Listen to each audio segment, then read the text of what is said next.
அஸ்ஸலாமு அலைக்கும் வரஹ்மத்துல்லாஹி தஆலா வபரகாத்துஹு. பிஸ்மில்லாஹிர் ரஹ்மானிர் ரஹீம். வஅன் ஆயிஷா ரலியல்லாஹு தஆலா அன்ஹா அன்னஹா காலத் கால ரசூலுல்லாஹி ஸல்லல்லாஹு அலைஹி வஸல்லம் கைருக்கும் கைருக்கும் லிஅஹ்லிஹி வ அன கைருக்கும் லிஅஹ்லி. ஆமன்னா பில்லாஹ் ஸதகல்லாஹு மௌலானல் அலியுல் அஸீம் ஸதக ரசூலுஹுன் நபியுல் கரீம். ஆயிஷா ரலியல்லாஹு அன்ஹா அவர்கள் அறிவிக்கிற ஹதீஸ், அன்னலம் பெருமானார் ரசூலே கரீம் ஸல்லல்லாஹு அலைஹி வஸல்லம் அவர்கள் அருளினார்கள், உங்களிலே மிகச் சிறந்தவர் தம்முடைய துணைவியரிடத்தில் மிக சிறந்தவராக இருக்கிறார், நான் என்னுடைய துணைவியரிடத்தில் சிறந்தவனாக இருக்கிறேன் என்று நபிகள் நாயகம் ஸல்லல்லாஹு அலைஹி வஸல்லம் நவின்றார்கள். கணவன் மனைவி ஒருவரோடு ஒருவர் அன்போடு பாசத்தோடு இருக்க வேண்டும், அந்யோன்யமாக இருக்க வேண்டும், விட்டு கொடுக்கிற மனப்பான்மையோடு இருக்க வேண்டும், ஒருவர் மற்றவர்களுடைய உரிமைகளை செலுத்தி வாழ வேண்டும் என்பது நம்முடைய இஸ்லாத்தினுடைய கட்டளையாக இருக்கிறது. நாம் அனைவரும் அறிந்திருக்கிறோம். அதன் அடிப்படையில் சில ஹதீஸுகள் இங்கே நமக்கு வரையறுக்கப்படுகின்றன. கணவன்மார்களுக்கும் பெருமானார் ரசூலே கரீம் ஸல்லல்லாஹு அலைஹி வஸல்லம் இதோபதேசங்கள் செய்திருக்கிறார்கள். மனைவிமார்கள் துணைவிமார்களுக்கும் கூட நல்லுபதேசங்கள் வழங்கியிருக்கிறார்கள். முதலாவதாக இந்த ஹதீஸ், உங்களில் மிக சிறந்தவர் துணைவியரிடத்திலே மிக சிறந்தவர், நான் என்னுடைய துணைவியரிடத்திலே மிக சிறந்தவனாக இருக்கிறேன். ஊரெல்லாம் நல்ல பெயர் வாங்கிவிட்டு துணைவியரிடத்தில் கெட்ட பேர் வாங்கிவிடக்கூடாது. அவர்களை சந்தோஷப்படுத்த வேண்டும், மகிழ்விக்க வேண்டும், அவர்களுக்கான உரிமைகளை கடமைகளை நான் நல்ல முறையில் நிறைவேற்ற வேண்டும் என்பதை இந்த ஹதீஸின் வாயிலாக பெருமானார் ரசூலே கரீம் ஸல்லல்லாஹு அலைஹி வஸல்லம் இந்த வாழ்க்கை வழிமுறைகளை நாம் தெரிந்து கொள்கிறோம். ஊரெல்லாம் பெருமானாருக்கு நல்ல பெயர் தான், உலகெல்லாம் நல்ல பெயர். அதே சமயத்தில் எல்லா துணைவிமார்களும் பெருமானார் ரசூலே கரீம் ஸல்லல்லாஹு அலைஹி வஸல்லம் அவர்களை மிகவும் விரும்பினார்கள், நேசித்தார்கள், அலாதியான அன்பு கொண்டிருந்தார்கள் என்றால் அதற்கு காரணம் அந்த துணைவியருக்கான கடமைகளை உரிமையில் நல்ல முறையில் அவர்கள் செலுத்தியவாறு இருந்தார்கள். பெருமானார் ரசூலே கரீம் ஸல்லல்லாஹு அலைஹி வஸல்லம் அவர்கள் தானே நமக்கு ஒரு சிறந்த வழிகாட்டியாக முன்மாதிரியாக திகழ்கிறார்கள். வேறு யார் நமக்கு முன்மாதிரியாக இருக்க முடியும்? அதன் அடிப்படையில் நாம் அவர்களை முன்மாதிரியாக கொண்டு வாழ வேண்டும். ஒரு மூமின் இன்னொரு மூமினான பெண்ணை வெறுக்க வேண்டாம். அந்த மூமினான பெண்ணிடத்தில் ஒரு குணம் அவனுக்கு பிடிக்காவிட்டால் வேறொரு நல்ல குணம் அந்த பெண்ணிடத்தில் இருக்கும். அந்த நல்ல குணத்தை வைத்து திருப்தி கொள்ள வேண்டும் என்று நபிகள் நாயகம் ஸல்லல்லாஹு அலைஹி வஸல்லம் அவர்கள் நவின்றார்கள். அழகான ஒரு ஹதீஸ், லா யஃப்ருக்கு முஃமினுன் முஃமினத்தன் இன் கரிஹ மின்ஹா குலுகா ரதிய மின்ஹா ஆகர அவ் கால கைரவு. எல்லா அம்சங்களும் ஒரு பெண்ணிடத்தில் அமைந்திருக்கும் என்று நாம் எதிர்பார்க்க முடியாது. எத்தனையோ நல்ல அம்சங்கள் இருக்கும், நாம் பார்க்க வேண்டியது நல்ல அம்சங்கள் தான். ஓரிரு குணங்கள் நமக்கு பிடிக்காது இருக்கலாம், நாம் விரும்பாத குணங்கள் அவரிடத்தில் இருக்கலாம். அதை நாம் பொருட்படுத்தாமல் விட்டுவிட்டு நாம் எதிர்பார்க்காத சில நல்ல குணங்கள் அந்த பெண்மனிடத்தில் இருக்கும். அதை பார்த்து நாம் பூரிப்படைய வேண்டும் என்கிறார்கள் பெருமானார் ரசூலே கரீம். எந்த ஒரு காலகட்டத்திலையும் ஒரு மூமின் இன்னொரு மூமினான பெண்ணை வெறுத்து விட வேண்டாம், ஒதுக்கி விட வேண்டாம், உதாசீனப்படுத்தி விட வேண்டாம் என்று பகிர்கிறார். லா யஃப்ருக்கு என்கிற வார்த்தைக்கு அதுதான் அர்த்தம். உலக வாழ்க்கையே அப்படித்தான். எத்தனையோ பேரிடத்தில் நாம் பழகுவோம், ப்ளஸ் மைனஸ் இரண்டுமே இருக்கும். எது ப்ளஸ்ஸோ அதை பார்த்து நாம் திருப்தி கொண்டு நாம் செல்கிறோமா இல்லையா? அதே போன்று தான் கணவன் மனைவி அவ்வாறு வாழ வேண்டும். ஒரு பக்கம் கணவனுக்கு இப்படி நிறைய உபதேசங்கள், மறுபக்கம் அதே போன்று மனைவிமார்களுக்கும் பெருமானார் ரசூலே கரீம் ஸல்லல்லாஹு அலைஹி வஸல்லம் அவர்கள் நிறைய உபதேசங்கள் செய்திருக்கிறார்கள். கணவன்மார்களுக்கு நிறைய உபதேசங்கள் இருக்கிறது. ஒரு முறை முஆவியா ரலியல்லாஹு அன்ஹு இடத்துல பெருமானார் இடத்துல வந்து கேள்வி கேட்கிறார்கள், மனைவிக்கு செய்ய வேண்டிய கடமை என்ன யா ரசூலல்லாஹ்? பெருமானார் ரசூலே கரீம் ஸல்லல்லாஹு அலைஹி வஸல்லம் பதிலளித்தார், நீங்கள் உண்ணும்போது அவர்களுக்கு உணவளிக்க வேண்டும், உடுத்தும்போது நல்ல உடையளிக்க வேண்டும், முகத்திலே அரைந்து விடக்கூடாது, அருவருப்பாக அசிங்கமாக அவர்களிடத்தில் பேசக்கூடாது, உங்களுடைய அதிருப்தி ஏதேனும் நீங்கள் காண்பிப்பதாக இருந்தால் வீட்டுக்குள் தான் காண்பிக்க வேண்டும், வெளியே காண்பிக்கக்கூடாது என்று அறிவுறுத்தினார்கள். வான் முஆவியா பின் ஹபதா ரலியல்லாஹு அன்ஹு قال قلت يا رسول الله ما حق زوجتي أحدنا عليه قال أن تطعمها إن طعمت وتكسوها إذا اكتسيت ولا تضرب الوجه ولا تقبي ولا تهجر إلا البيت என்று சொன்னார். இவ்வளவு அழகான உபதேசம் பாருங்கள். ஒரு மனைவியினுடைய மரியாதை கண்ணியத்தை எந்த அளவுக்கு நாம் பாதுகாக்க வேண்டும் என்பதற்கான ஒரு ஹதீஸ். அதே சமயத்தில் துணைவிமார்களுக்கு பெண்களுக்கும் பெருமானார் ரசூலே கரீம் ஸல்லல்லாஹு அலைஹி அவர்கள் நல்ல உபதேசங்கள் வழங்கியிருக்கிறார்கள்.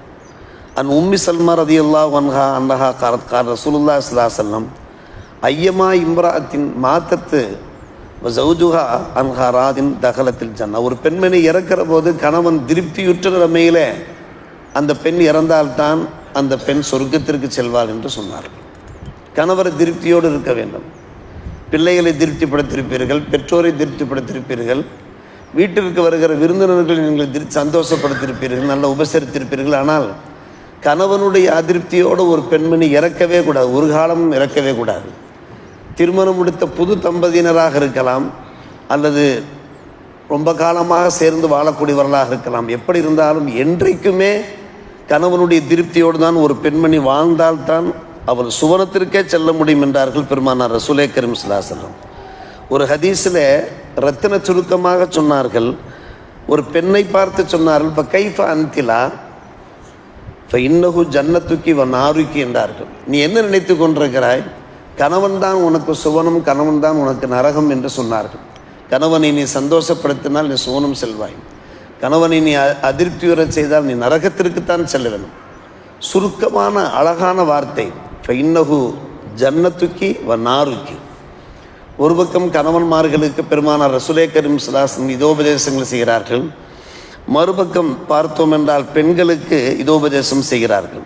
அபூ ஹுரைரா ரலியல்லாஹு அன்ஹு அவர்கள் அறிவிப்பு செய்கிறார்கள், பெருமானார் ரசூலே கரீம் ஸல்லல்லாஹு அலைஹி வஸல்லம் சொன்ன ஒரு பெண்மணி இதா சல்லத்தில் மரஅத்து ஐவேளை தொழுது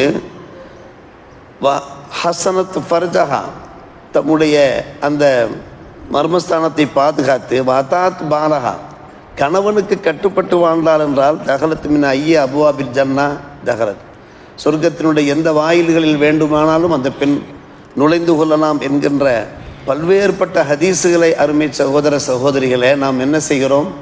நாம் நம்முடைய அந்த திருமண மேடைகளை நாம் கேட்கத்தான் செய்கின்றோம்.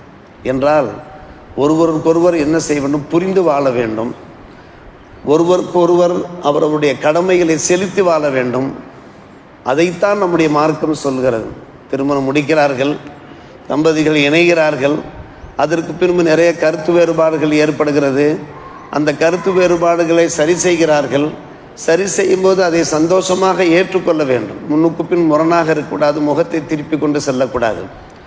ஒரு பெண்ணுக்கு என்ன கடமைகள், என்ன மரியாதை இருக்கிறதோ, என்ன உரிமைகள் இருக்கிறதோ, அதே போல் ஒரு கணவனுக்கும் இருக்கிறது.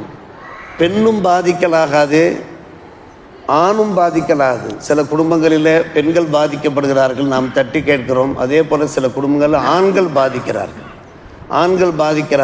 ஒருவர் நம்மிடத்தில் அலைபேசியில் பேசுகிறார், ஹஜ்ரத் திருமணம் முடித்தோம், குழந்தை உண்டாகிவிட்டது, அப்படியே அழைத்து சென்றார்கள், வீட்டிலேயே வைத்திருக்கிறார்கள், குழந்தையை கூட என்னால் பார்க்க முடியவில்லை, பல வருஷங்கள் ஆகிவிட்டன, என்னென்னவோ நான் முயற்சி செய்கிறேன், அப்படியே ஏதாவது எங்களிடத்தில் தப்பு இருக்குமானால் அதை மன்னித்து கொள்ளுங்கள் என்று காலில் விழாத குறையாக நாங்கள் பேசுகிறோம். இருந்தாலும் அவர்கள், நீர் அப்படியே இரு, உன் மனைவி மகனுக்கு குழந்தைக்கு மட்டும் நீ செலவுக்கு பணம் தர வேண்டும், நாங்கள் தான் எங்கள் பிள்ளையை பார்த்து கொள்வோம், விடமாட்டோம், நீங்கள் வீட்டுக்கு வரவும் கூடாது, வாசலுக்கு வரக்கூடாது, ஆனால் பணம் மட்டும் மாதம் மாதம் அனுப்பி கொண்டிருக்க வேண்டும் என்று சொல்கிறார்கள். நான் என்ன செய்வது? அந்த பெண்ணோடு தான் சேர்ந்து வாழ வேண்டும் என்று போராடி கொண்டிருக்கிறேன் பல வருஷங்களாக. 2 குடும்பம் நல்ல குடும்பம் தான், ஆனால் இப்படிப்பட்ட ஒரு பிரச்சனையை எப்படி அணுகுவது என்று தெரியவில்லை. நிர்வாகங்களிடத்தில் சொன்னோம் என்றாலும் நிர்வாகங்களும் பல முறை விசாரித்து பார்த்து விட்டார்கள். இப்போது அவர்கள் அமைதியாகி விட்டார்கள். உங்களை பார்க்க வேண்டுமே என்று கூறுகிற போது நமக்கு மனசு கஷ்டமாக இருக்கிறது. இப்படி பார்க்கிற போது ஒரு பெண்ணுக்கான உரிமைகளை ஒரு ஆண் நிறைவேற்ற சிந்தித்தும் சந்தேகம் கிடையாது. அதே போல் கணவன்மார்களுக்கு ஆண்களுக்கு சில உரிமைகள் இருக்கின்றன, அதையும் அந்த பெற்றோர் நினைக்க வேண்டுமே. அழகான ஹதீஸ் இருக்கிறது, ஒரு அருமையான ஹதீஸ். அதோடு இந்த பாப் நிறைவேறுகிறது. ஆயிஷா ரலியல்லாஹு அன்ஹா அவர்கள் கூறுகிறார்கள், சஅல்து ரசூலல்லாஹ் நபியிடத்தில் நான் வினவினேன், ஐயுன்னாசி ஆதம ஹக்கன் அல் மர்ஆ, ஒரு பெண் யாருக்கு அதிகமாக உரிமையை செலுத்த வேண்டும்? அப்போது பெருமானார் சொன்னார்கள், ஜவுஜுஹா, கணவனுக்குத்தான். திருமணம் முடித்து விட்டால் கணவன் தான் கண்ணாக இருக்க வேண்டும், கணவனுக்கான அந்த உரிமையை கரெக்டாக செலுத்தி வர வேண்டும் என்று சொன்னார்கள். அடுத்து நான் கேட்டேன், ஐயுன்னாசி ஆதம ஹக்கன் அல ரஜுலி, அதே போல் ஒரு ஆண் அவன் செய்ய வேண்டிய அந்த கடமைகள் என்ன? உம்முகு என்றார், தன்னுடைய தாய்க்கு சரியாக நிறைவேற்ற வேண்டும் என்று சொன்னார்கள். நன்கு யோசிக்க வேண்டும். இது அற்புதமான ஒரு ஹதீஸ். தாயை நாம் முன்னிலைப்படுத்தி அடுத்து தாரத்தை விட்டு கொடுக்கலாகாது. தாரத்துக்கு செய்ய வேண்டிய கடமைகளை சரியாக நிறைவேற்ற வேண்டும், அதில் சிந்தித்தும் சந்தேகம் இல்லை. ஆனால் முதற்கண் தாய், அடுத்தபடியாகத்தான் மனைவி. ஆனால் ஒரு பெண்ணை பொறுத்தவரை திருமணம் முடித்து விட்டால் முதற்கண் கணவன், அதற்கு பின்புதான் பெற்றோர் என்கிறார்கள் பெருமானார் ரசூல். பெற்றோரை உதாசீனப்படுத்த சொல்லவில்லை, பெற்றோரை நிராகரிக்க சொல்லவில்லை, பெற்றோர் ஒதுக்க சொல்லவில்லை. மாறாக, நீ திருமணம் முடித்து விட்டாயா, உனக்கு முதற்கண் யார்? ஜவுஜ், கணவன் தான் என்கிறார்கள். இனிமேல் நீ கணவன் விட்டு தானே வாழப்போகிறாய். எவ்வளோ அழகான ஹதீஸ்கள் பாருங்கள். இவற்றையெல்லாம் நம்முடைய சமுதாயம், உலக சமுதாயங்கள் யாவரும் சிந்தித்து செயல்பட்டால் ஒவ்வொரு குடும்பமுமே கதமமாக இருக்கும், மிகவும் சிறப்பான முறையில் அமையும் என்பதை நாம் புரிந்து கொள்வோம். அல்லாஹ் நல்லோர் புரிவானாக. வாஹிர் தாவானா அல்ஹம்துலில்லாஹி ரப்பில் ஆலமீன்.